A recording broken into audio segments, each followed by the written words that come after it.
Welcome back. All right, so we know how qualifying offers work, right? I've talked about qualifying offers, keep a player's rights, restricted free agent, and all that. Well, qualifying offers are great about keeping the rights to the player, but they also expire. So the qualifying offers expire tomorrow, which is part of the reason why we saw a lot of players signing 1 year deals today before those qualifying offers expire. At any rate, Zach Sanford, as an unrestricted free agent, joins the Arizona Coyotes. A 1 year, two-way deal. This also gives me a good chance to show you not all contracts are created equal. So, $850,000 cap hit for Sanford at the NHL level, $150,000 cap hit if he plays in the AHL. Brett Murray re-signs a 1 year, two-way deal with the Buffalo Sabres. $775,000 at the NHL level, $250,000 at the AHL level. So that's an interesting one in that Murray, more money for him in the AHL, more money for Sanford if he makes it to the NHL. So there you go. Dvorsky signs his entry-level contract with the St. Louis Blues.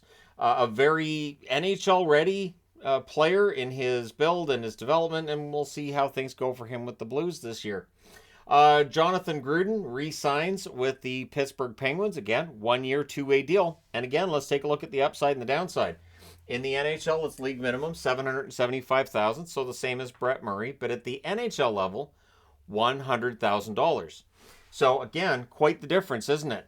Raphael Lavoie accepts a qualifying offer with the Edmonton Oilers. Two-way deal for him as well. $874,125 at the NHL level, $70,000 at the AHL level. So you look at the difference here, it's almost a 4 times difference between what Lavoie makes in the AHL and what Murray would make in the AHL.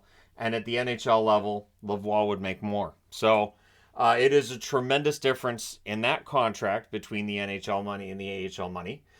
Grew re-signs with the Anaheim Ducks. It's 1 year. It's a two-way deal as well.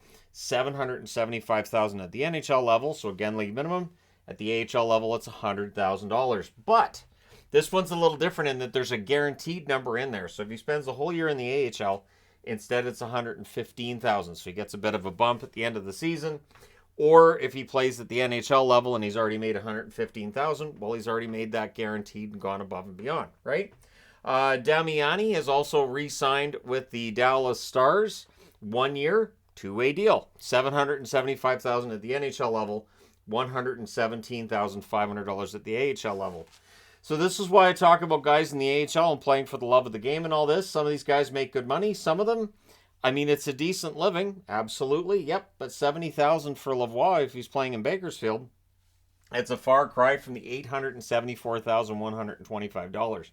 I also want to throw into here as well, a two-way deal has no effect on waivers whatsoever. I know it did in NHL games, and I think that threw off some of the younger fans, but you still have to pass through waivers whether it's a one-way deal or a two-way deal. Doesn't make a difference.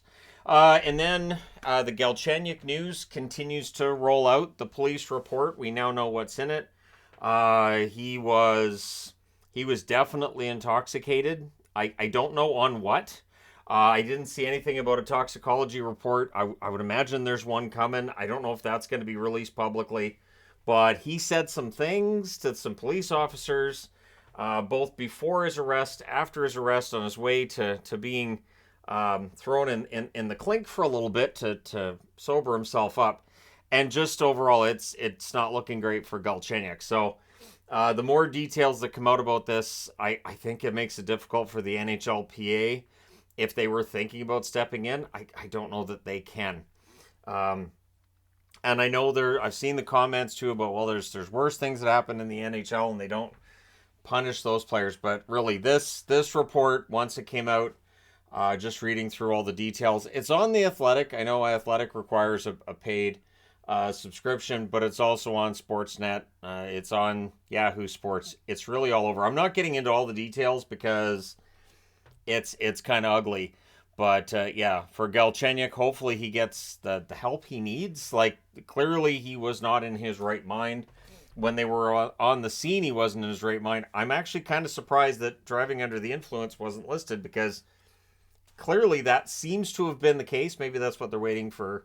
Maybe they're waiting for toxicology. Maybe he failed breathalyzer. I really no idea, but It's just one of those stories that just ends up being sad in the end, because this could very well mean the end of his career as a National Hockey Leaguer, which, regardless of our feelings for the player or his personal politics or anything else, it's a shame to see it go down that way if, in fact, this is where his career comes to an end.